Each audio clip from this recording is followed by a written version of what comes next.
በስመ አብ ወወልድ ወመንፈስ ቅዱስ አሐዱ አምላክ አሜን። በዓለም ላይ የምትኖሩ ኦርቶዶክሳውያን እግዚአብሔር ልጆች ሰላም እግዚአብሔር ይብዛላችሁ። ራዕየ ዮሐንስ ትርጓሜ እንግዲህ ያው ጀምረን ምዕራፍ 8 ላይ ደርሰናል።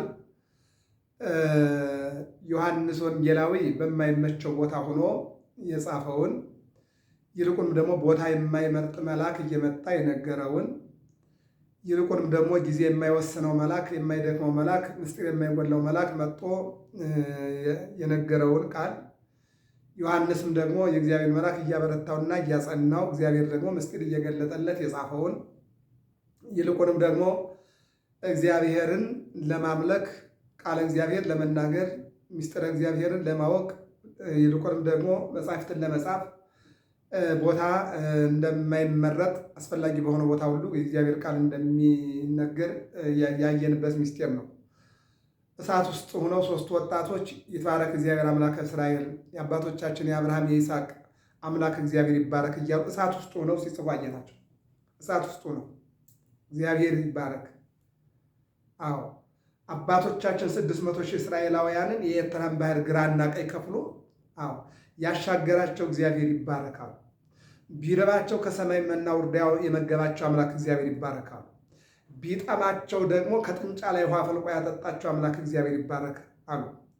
አባቶቻችን ባህሩን ከፍሎ አሻገረ፣ እኛን ደግሞ የነደደውን እሳት ወደ ውሃ ቀይሮ አሻገረን እያሉ ዘምረዋል 6 ጊዜ።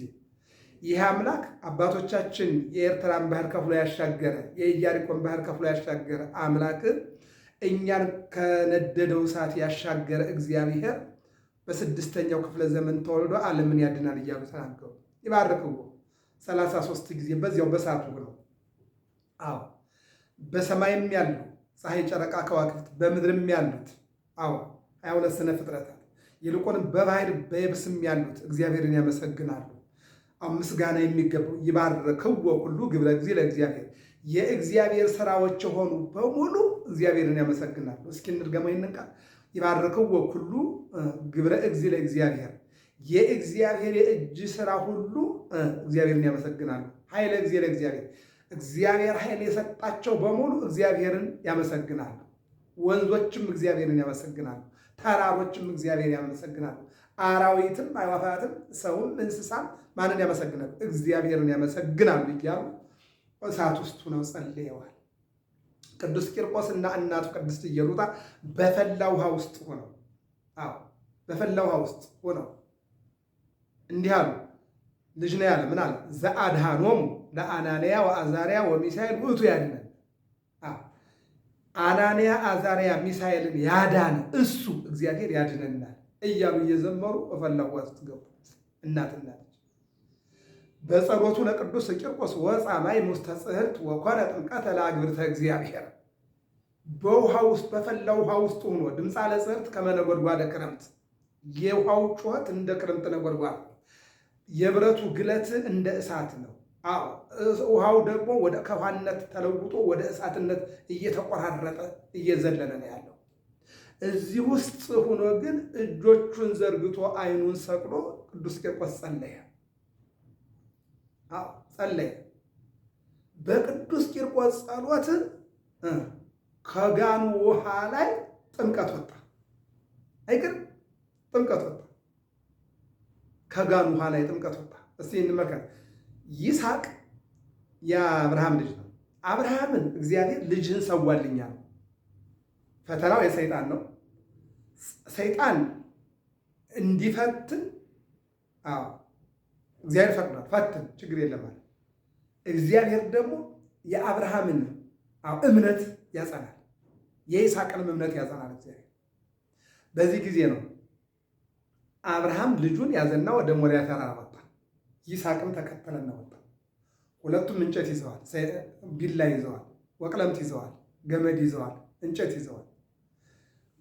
ትልቁን ተራራ እየወጡ እንዳለ ሞሪያ ተራራ እየወጡ እንዳለ መሀል ላይ ሲደርሱ ወገብ ላይ ሲደርሱ ይስሐቅ አባዬ ያለው አቤት አለው። እንዴ እሳተ ወመጥለውዘ እኔ እምድየከ ወምድየ አይቴኑ በጎ እሳትም ገመድም እንጨትም ቢላም ሞሰብም አያለው እጃችን ላይ በግ ግን የለም፣ አንድ ነገር ይጎላል። አሁን የአብርሃምን መልስ እንመልከት። እኔና አንተ የያዝነውን ይዘን እንውጣ፣ የበጉ ጉዳይ በእግዚአብሔር ዘንድ ነው አለ። ትልቁ ምስጢር እዚህ ጋር ነው። እኛ ወደ ቤተክርስቲያን እንምጣ። አዎ ራሳችን ለእግዚአብሔር እንስጥ። ሰው ራሱን ለእግዚአብሔር ከሰጠ ሌላ ሁሉ ትንሽ ነገር ይቀጥላል። ምክንያቱም አንድ ሰው ራሱን ለእግዚአብሔር ከሰጠ የእሱ የሆነ ሁሉ የማን እግዚአብሔር የሆነ ሁሉ የሰውየው ነው፣ የሰውየው የሆነ ሁሉ የእግዚአብሔር ነው አለ። ይህ ነው የሚናገረው። ከዚህ በኋላ ወጡና እንዲህ ሲመለከት በግ የለም ይሳቅ። አይ ይሄ ነገር እኔ ሳልሆን አልቀርም መስዋዕቱና አንተ ሽማግሌ ነህ፣ እኔ ደግሞ ወጣት ነኝና እንዳረግጥህና በጉልበቴ መቼም ነፍስ ውጭ ነፍስ ግቢ ከባድ ስለሆነ መጀመሪያ በገመድ ሰረኛል፣ እጅና እግሬ በገመድ ሰረ። ከዛ ቀጥለህ ደግሞ በጀርባዬ ከዚያ ሰዋኝ። ምክንያቱም አለ ቀና አድርገህ ብታርደኝ ብትሰዋኝ ዓይኔን ታይና ታዝንልኛለህ፣ ትተወኛለህ። እኔም ብታጣ እግዚአብሔር ሌላ ይስሐቅ ይሰጥሃል፣ እግዚአብሔርን ብታጣ ግን ሌላ እግዚአብሔር የለም። ማስተዋሉን ያድላል። እኔ ብታጣ እግዚአብሔር ሌላ ምክንያቱም ከሸመገልክ በኋላ ነው እኔን ሰጠህ። ባላሰብከው ጊዜ፣ ባላቀርከው ጊዜ፣ ባላለምከው ጊዜ እግዚአብሔር እኔን ሰጥቷል። አሁንም እግዚአብሔር ለአንተ ሌላ ይስሐቅ አለው። ስለዚህ እግዚአብሔር ለአንተ ሌላ ይስሐቅ ስላለው እግዚአብሔር ግን ሌላ እግዚአብሔር ስለሌለ እንዲህ አድርገህ ሰዋኛል። እንዲህ አድርጎ ሊሰዋው ሲል ቢላውን እንዲህ አድርጎ አንገቱ ላይ ሲያስቀምጥ አብርሃም አብርሃም አብርሃም አለው። ቅድም ልጅህን ሰዋልኝ ነው። አሁን ግን ልጅህን እንዳሰዋው ክብርና ምስጋና ለእግዚአብሔር። አዎ በእሱ ፋንታ አዎ አውረደ ሎቱ ቤዛሁ በጋ እሁዝ አቅርንቲሁ በዕፀ ሳቤቅ። አዎ ቤዛ የሆነውን በጉን በዕፀ ሳቤቅ የታሰረ አዎ በግ ወረደለት። በጉን ሰውቶ ልጁን ይዞ ተመልሷል። መተርጉማን ምን ይላሉ? አንገቱ ላይ ቢላ አርፏልና ቢላው ላይ ደም ተገኘ ይላል። ሰማዕት ተብሏል ይስሐቅ። አዎ ለዚህ ነው በቅዱስ ቂርቆስ ጸሎት ከጋኑ ምን ወጣ? ጸበል ወጣ። የይስሐቅ እምነት አንገቱ ላይ ሳይሰዋ ምን አመጣ? ደም መጣ። ምን ተደረገ ማለት? ሰማዕት ሆነ ማለት። ይህንን ነው የሚነግረን። ስለዚህ እኛ እያንዳንዳችን ዮሐንስ በማይመቸው ቦታ ላይና ባልተመቸው ቦታ ላይ ሆኖ የጻፈውን ራእይ መስማትና ማዳመጥ ብንሰማው ለጸሎታችን፣ ብንሰማው ለአእምሯችን፣ ለእውቀታችን ብንሰማው እያንዳንዳችን ራሳችን እንድንፈትሽ ስለሚያደርገን እንድንሰማው። ምዕራፍ 8 ቁጥር 1 ላይ እንቀጥል።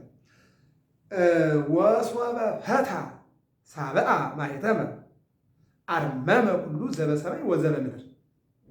እስከ መንፈቀ ሰዓት ሰባተኛውን ስራ በሰራ ጊዜ በሰማይ በምድር ያለው ሁሉ የሰዓት እኩሌታ ያህል ጸጥ አለ ይላል። ሰባተኛውን ማኅተም እስመ ሁልቆ ሳብዕ ፍጹም በኀበ ዕብራውያን። 7 ቁጥር በዕብራውያን ዘንድ ፍጹም ነው። እኔ ይገርመኛል። ሐዋርያትን ይዞ ወደ መርከብ ገባ። ወደ መርከብ ሲገቡ የማይተኛው አምላክ የተኛ መሰለ። ዮናስ እንኳን ጌታ ዮናስ እኮ አልተኛም። በዚያ በመርከቡ ውስጥ ወደ ተርሴስ ለመሄድ ገባና ተኛ ይላል እንጂ እንቅልፍ አልያዘው፣ ግን ተኝቷል። ሁሉ ግን ይጨነቁ ነበረ።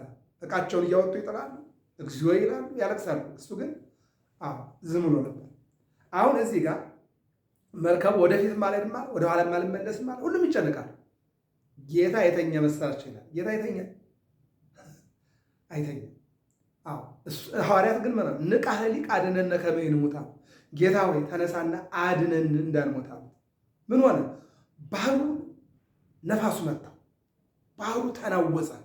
ወደ መርከቡ ውስጥ ከመግባት ድረስ በቃ መርከቧን አዋሸቃት፣ ባላንስ አሳጣት። በቃ በዚህ ትሁን በዚህ በቃ ይንገዳግር ጀመር። በዚህ ንቃ ኅሊቅ አድነነ ከመ ንሙት። ጌታ ሆይ ተነሳ። የተኛ መስሏቸው እኮ ተነሳ፣ ንቃ፣ አድነን እንዳንሞት። እሱ ከተኛ የእኛን አፍንጫ፣ የእኛን አፍ፣ የእኛን ዓይን፣ የእኛን ጆሮ ተኝተን ስናንኮራፋ ማን ጠብቆ ያድራል? 8 ቢሊዮን የዓለምን ሕዝብ ጠብቆ የሚያድር ማለት ነው። እሱ እኮ ነው የእኛ ጥበቃ ነው። እኛ አይደለም ሀገር ልንጠብቅ፣ አንደበታችን መጠበቅ አቅቶን፣ አእምሯችን መጠበቅ አቅቶን፣ ሕሊናችን ለበጎ ነገር ማዘጋጀት፣ መጥፎውን ነገር መጠበቅ አቅቶናል።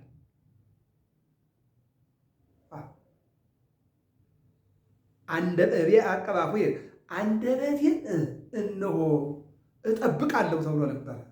ነገር ግን የለም ወማይጾ ዘአቁረ ከናፈሬ ለአንደበቴ መዝጊያ አበጅለት። አሁን እንዲጠረቅ ማክስ እንዲደረግበት አይደለም፣ ነገር ግን መጥፎ ነገር እንዳይናገር ማለት ማክስን አይተነዋል፣ አየነው እኮ አደረግነው ያ አይደለም ግን የአእምሮ መዝጊያ የህሊና መዝጊያ ሰው መሆን አገልጋይ መሆን እንዲሆን ነው። ስለዚህ ንቅሐ ሊቅ አድነነ ከመ ንሙት እንዳንሞት አድነን አሉና ጮሁበት። ሲጮሁ ተነሳና ማዕበሉን ገሰጸው።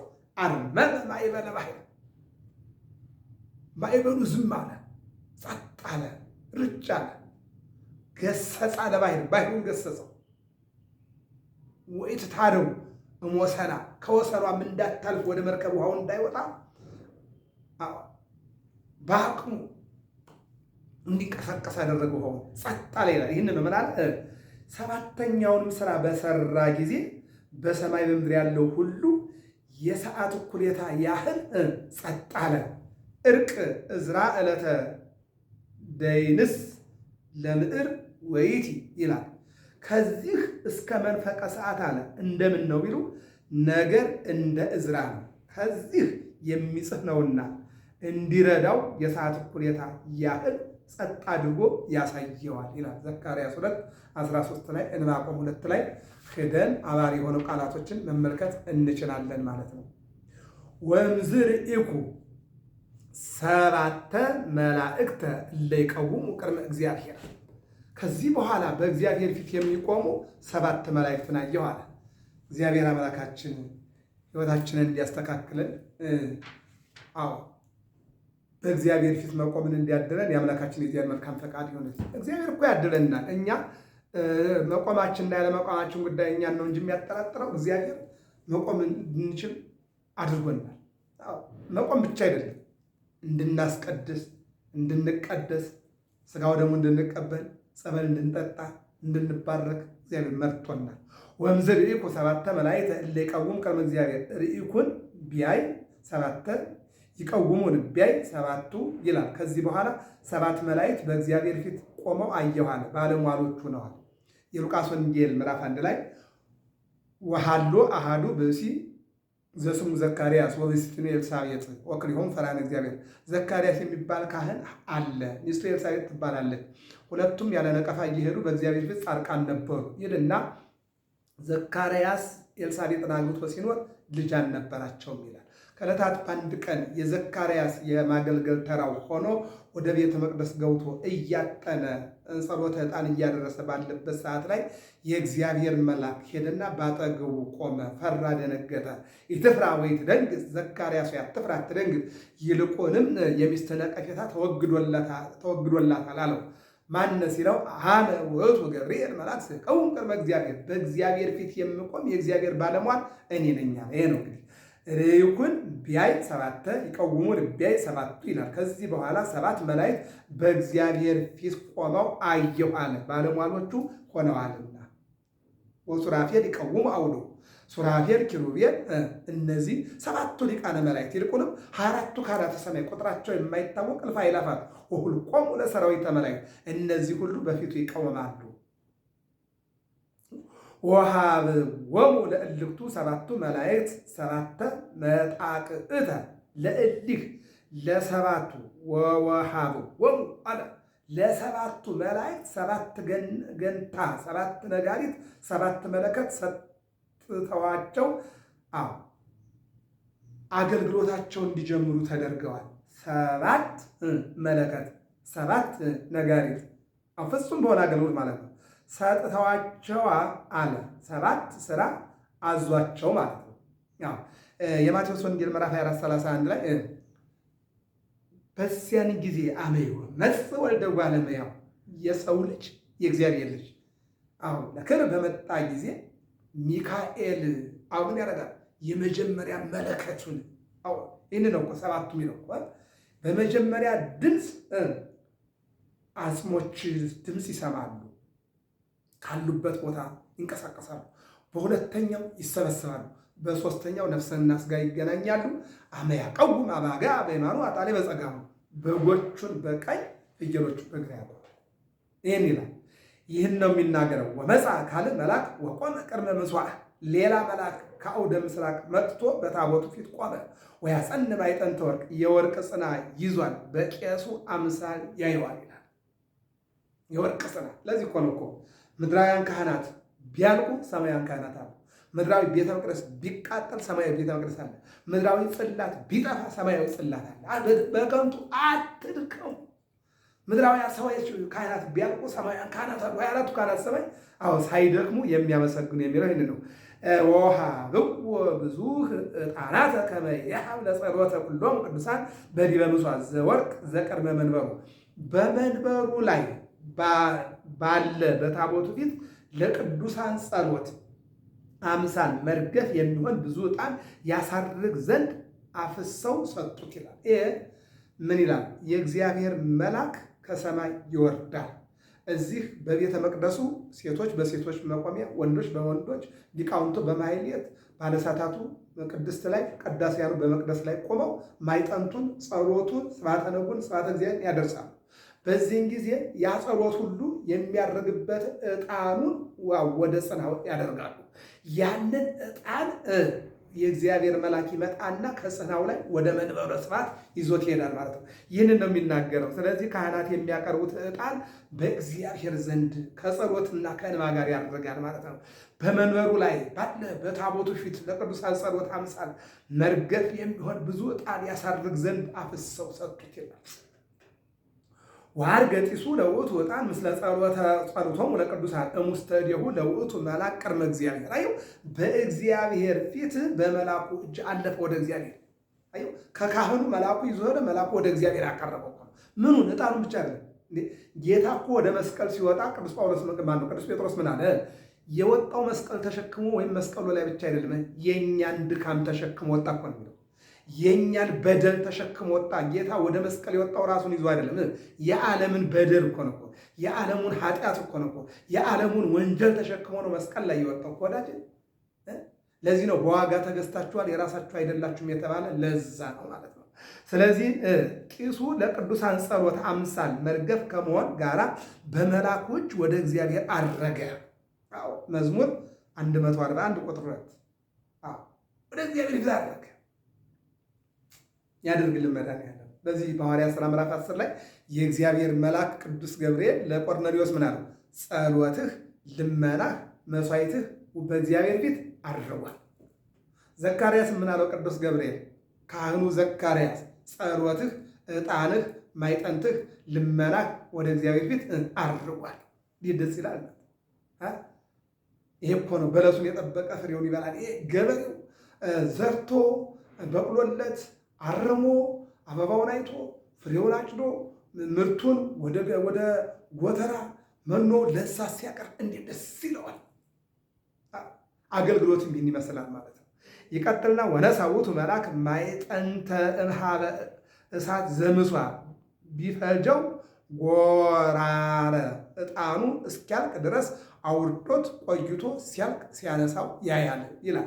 በአጭሩ አሁን በቤተ ክርስቲያን የምናየው ማዕጠንቱ የኮረና በሽታ በመጣ ጊዜ ኢትዮጵያ አይደለችም የነጩ ቤተ መንግስት ጭምር ሳይቀር ማዕጠንቱ አውዶት እነሆ ለመድኃኒት የበቃው እነ አቡነ ሀብተ ማርያም፣ እነ መባጽዮን፣ እነ አቡነ ተክለ ሃይማኖት ቅዱሳኑ እና አቡነ አሮን እነዚህ ቅዱሳን የሚመሰገኑበት ይሄ ማዕጠንቱ ዕጣነ ዘካርያስ መስዋዕተ አቤል ይላል።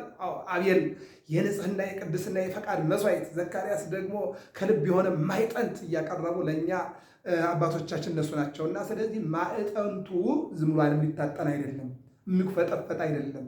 የምታየው እሳት የምታየው ዕጣን እንደዝሞ የሚቀር አይደለም። ሰውን ካፈር ሰው እንዳደረገው ዕጣኑንና ማዕጠንቱን ክሰሉን እዚያ ጋር የነደደውን እሳትና ዕጣኑ የሚጨስበትን ያን በዚያ በዕጣኑ ላይ በአፈሩ ላይ ሰው እንዳመጣ በዕጣኑ ላይ ያለውን መስዋዕት እግዚአብሔር ይቀበልና ለሀገር ሰላም ያወርዳል። ሀገራችን ሰላም ያደርግልን እግዚአብሔር። ወሶበ አውረደ ውስተ ምድር ማዕጠንተ ወርቁን አንስቶ የኃጥአን ጸሎት አምሳል መርገፍ የሚሆን ጎራረ ዕጣኑን ወደ ምድር ደፋው ይላል። ወደ ምድር ደፋው። ወደ ምድር በደፋው ጊዜ ወሶበ አውረደ ውስተ ምድር ወደ ምድር በደፋው ጊዜ ኮነ ነጎድጓድ ወፃ ወመብረቅ ወድልቅልቅ ይላል። በደፋው ጊዜ ወደ ምድር በደፋው ጊዜ ነጎድጓድ፣ ጸዓት፣ መብረቅ፣ ድልቅልቅ ሆነ አለ። መቅሰፍተ ኃጥአን ታዘዘ ማለት ነው። ይቆየን። ይቀጥላል። ቁጥር 5 ላይ ነው ያለነው። እንቀጥላለን። ራዕየ ዮሐንስ ትርጓሜ ነው። ገብረ መስቀል ሚዲያ ተከታተሉ። ምዕራፍ 8 ላይ ነው ያለነው። ሰብስክራይብ፣ ላይክ፣ ሼር፣ ፎሎ አድርጉ። ቤተሰብ ሁኑ። እንማማር፣ እንነጋገር። ለጸሎት፣ ለጥበብ፣ ለሞገስ፣ ለኃይል ይጠቅማል። ራዕየ ዮሐንስ ብቻችሁን ስትሆኑ ያነጋግራችኋል፣ ስትተኙ ይጠብቃችኋል፣ ስትጓዙ ደግሞ የፀሐይ መከላከያ ይሆናችኋልና የዮሐንስ ራዕይ ትልቅ የጸሎት ወንጌል ነውና እንከታተል። ሰላም እግዚአብሔር ከሁላችን ጋር ይሁን።